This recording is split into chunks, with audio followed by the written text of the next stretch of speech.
I still remember the sticky summer morning when everything at Apex Technologies seemed perfect. My code was clean, my team respected me, and my future blazed bright.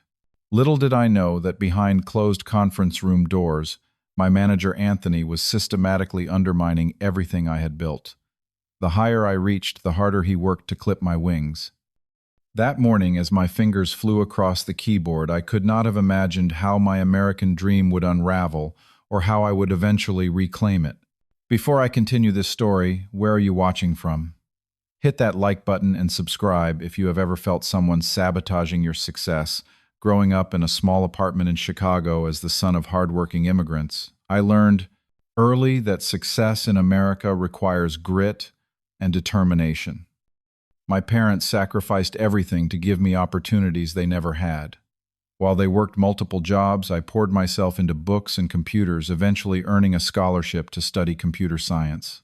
College meant 4 years of balancing classes with night shifts at the campus tech help desk, but every exhausted moment felt worthwhile when I landed my dream job at Apex Technologies in Seattle.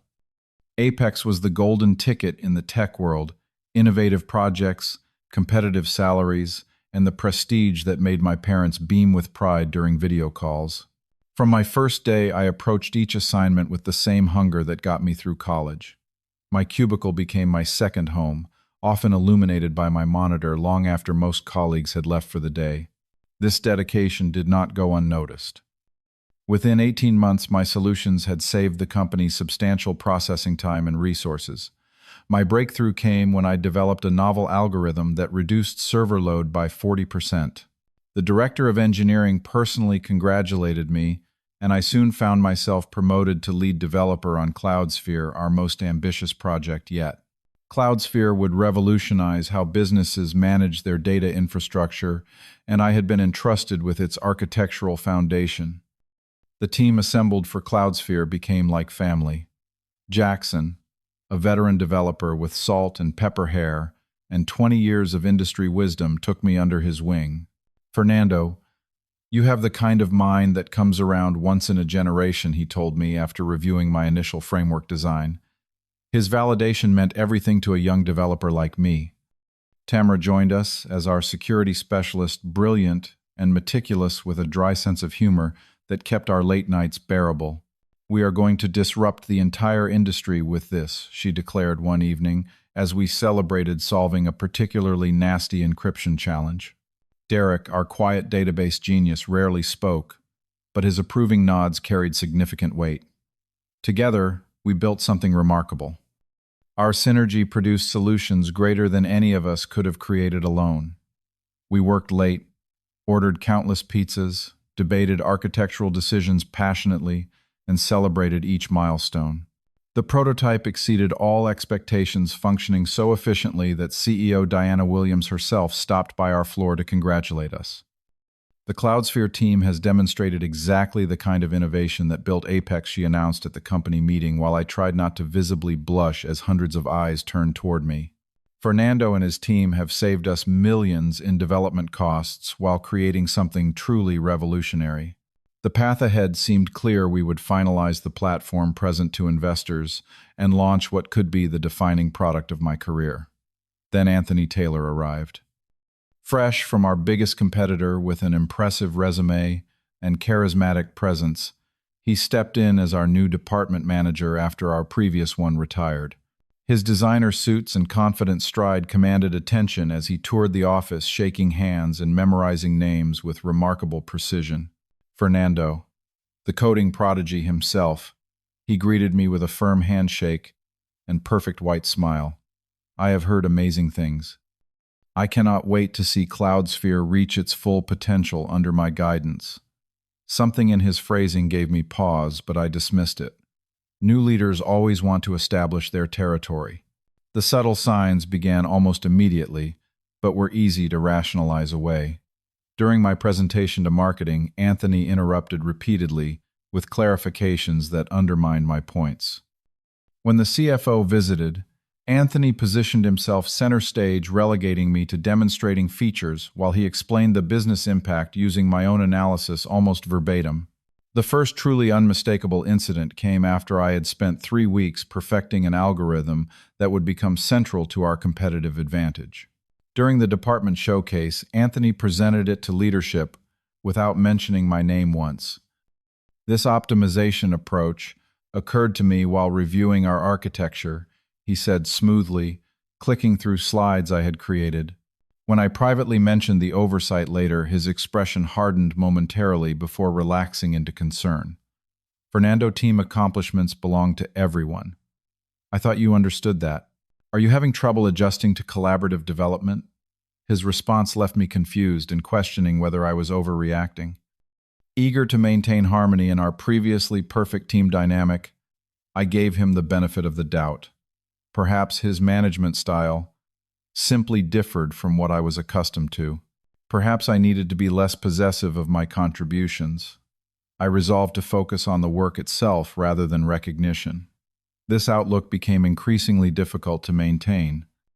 A critical email containing security specifications that I had sent to Anthony to forward to leadership never arrived, causing confusion during planning meetings.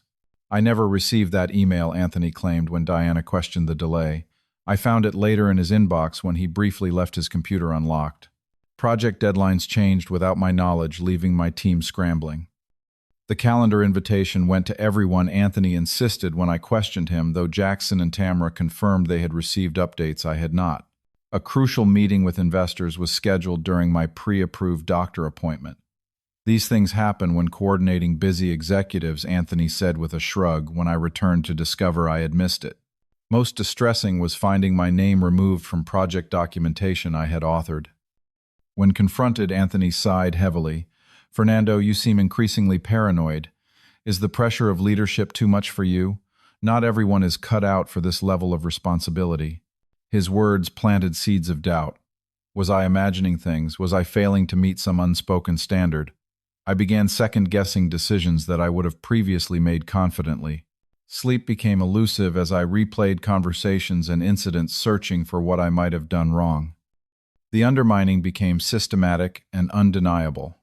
Tasks that had been central to my role mysteriously appeared on other team members' assignments.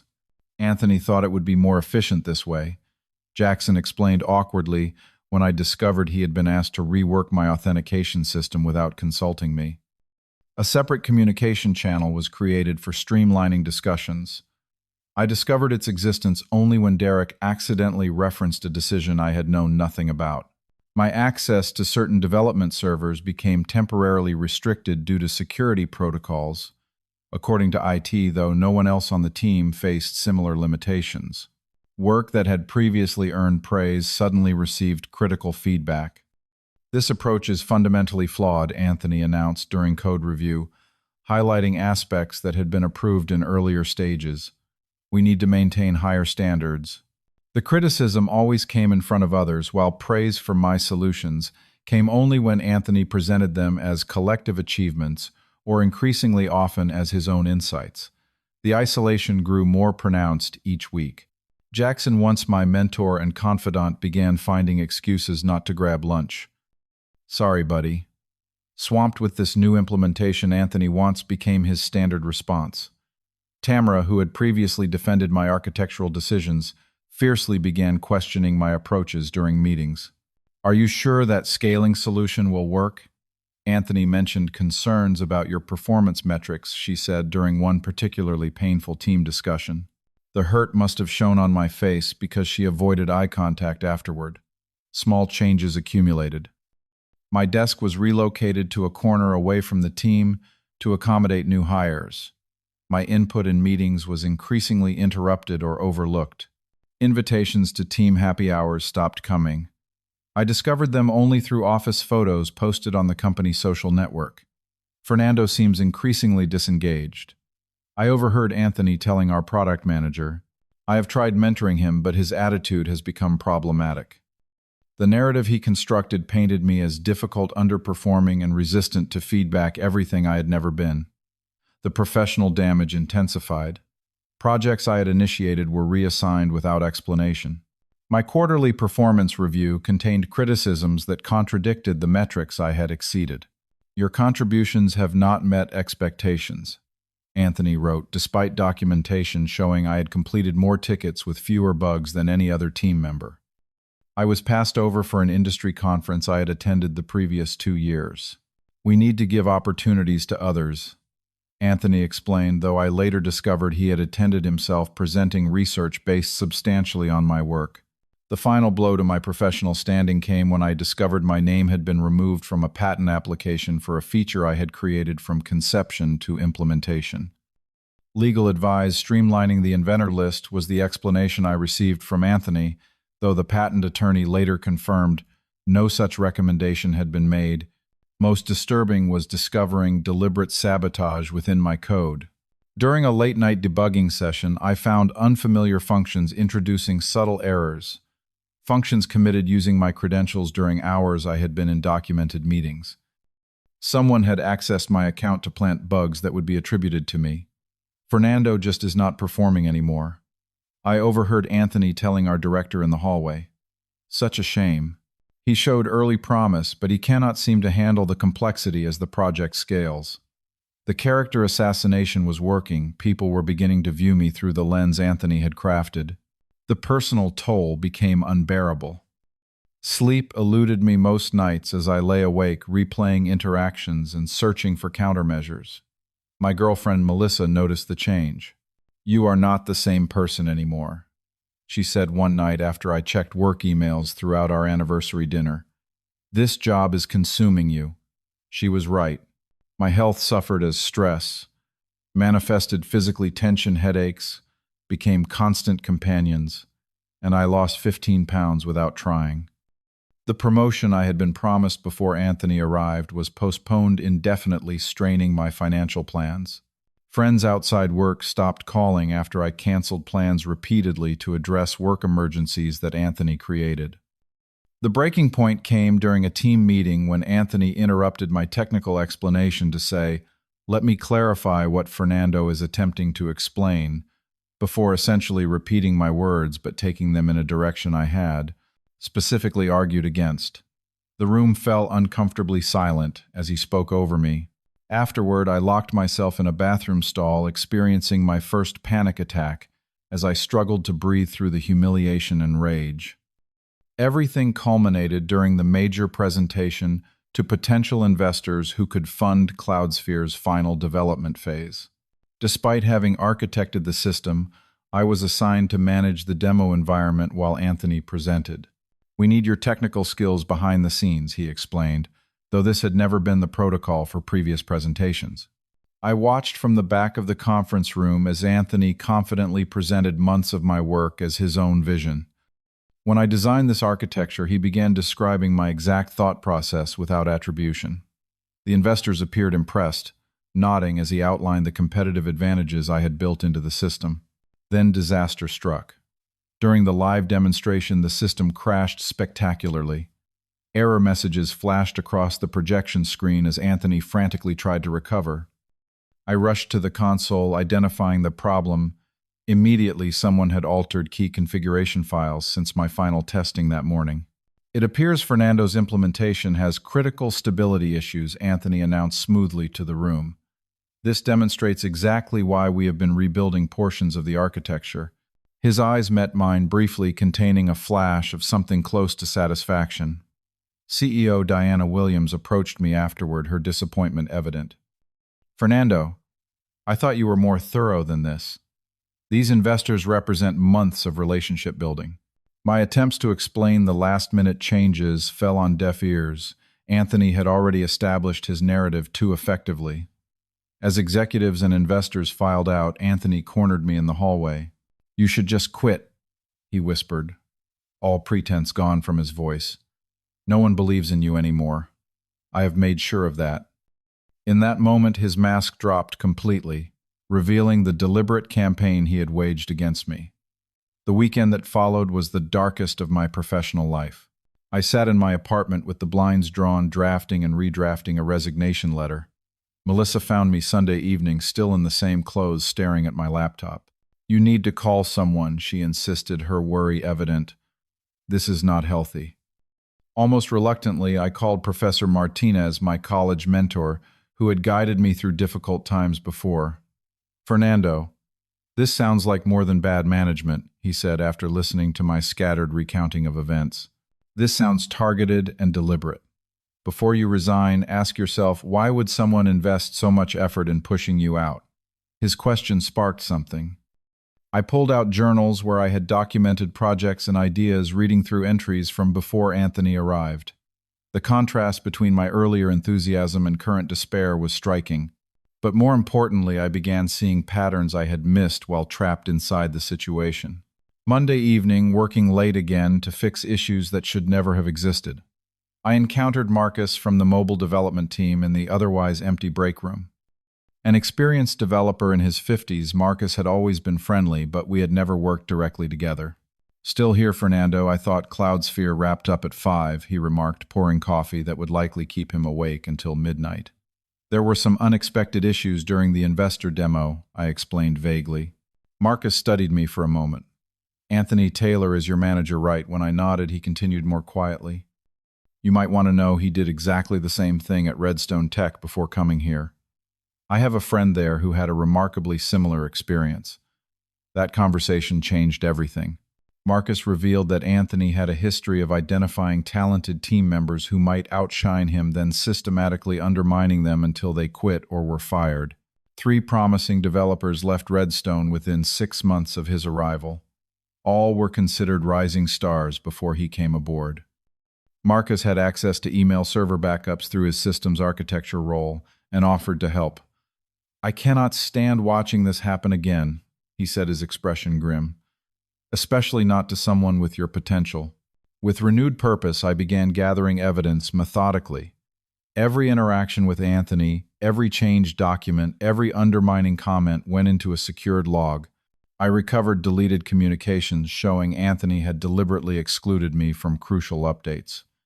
Server logs revealed unauthorized access to my accounts during times I could prove I was elsewhere. I recorded conversations on my phone after consulting with an attorney friend about Washington State's one-party consent laws. In these recordings, Anthony gave me contradictory instructions from what he told the team, setting me up for failure. Perhaps most damning was connecting with former team members who had left the company during Anthony's tenure. "He made my life hell for 3 months," admitted Heather, a talented programmer who had departed for a competitor. "I thought I was going crazy until I realized it was systematic." Meanwhile, I built a parallel development branch, proving my original solutions worked flawlessly. The system failures had all stemmed from Anthony's unauthorized changes. I documented a clear timeline showing how each system breakdown correlated with his interference rather than my work. Armed with evidence, I carefully rebuilt alliances within the team. I showed Jackson proof that Anthony had altered his feedback about my performance. "I never wrote that you were difficult to work with," Jackson said, visibly disturbed by the doctored emails. He added that part after I submitted my review. Tamara was next, initially skeptical until I demonstrated how Anthony had manipulated test results to make my security implementation appear flawed. "That sneaky bastard," she muttered, examining the logs. "He told me you had rejected my security recommendations. I have been mad at you for weeks over something you never did." One by one, team members realized they had been played against each other with me as the primary target. A coalition formed naturally as others shared similar experiences. Derek revealed Anthony had taken credit for his database optimization. 2 junior developers admitted they had been told to exclude me from meetings on orders from above. With support rebuilt and evidence secured, I scheduled a meeting with HR Director Sophia Bennett and requested CEO Diana Williams attend as well. Anthony appeared smugly confident when he received the calendar invitation, likely assuming it was about my resignation. The conference room fell silent as I methodically presented 6 months of evidence, altered documents, manipulated communications, deliberate sabotage, and testimony from multiple team members. Anthony's expression shifted from confidence to disbelief to barely concealed rage as the narrative he had carefully constructed collapsed. "These accusations are ridiculous," he finally sputtered. "Fernando has performance issues and is trying to deflect blame." These so-called witnesses are his friends. Diana, who had remained silent throughout my presentation, finally spoke. The server logs showing unauthorized changes to the demo environment using your credentials minutes before the investor presentation. How do you explain those? When Anthony had no answer, Jackson stepped forward with additional evidence of interference with his performance reviews. Tamra presented security logs showing Anthony had accessed restricted areas using improperly obtained credentials. Cornered Anthony lashed out. You think you are so special, Fernando A., once-in-a-generation talent. Please.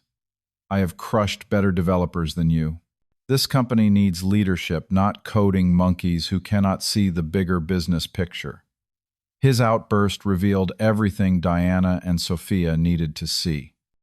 Anthony was placed on administrative leave pending a full investigation. By the end of the week, his employment had been terminated, and I was reinstated as the lead developer on CloudSphere. In a company-wide email, Diana acknowledged what had happened. Recent events have brought to light unacceptable behavior that does not reflect our values at Apex. We are committed to recognizing the contributions of every team member and have implemented new safeguards against similar situations in the future. The project proceeded with renewed energy. The investor presentation was rescheduled this time with me leading the demonstration. The system performed flawlessly, securing funding that exceeded our targets. Team morale soared as communication barriers fell away and collaboration returned to its former strength. 3 months after Anthony's departure, Diana called me into her office.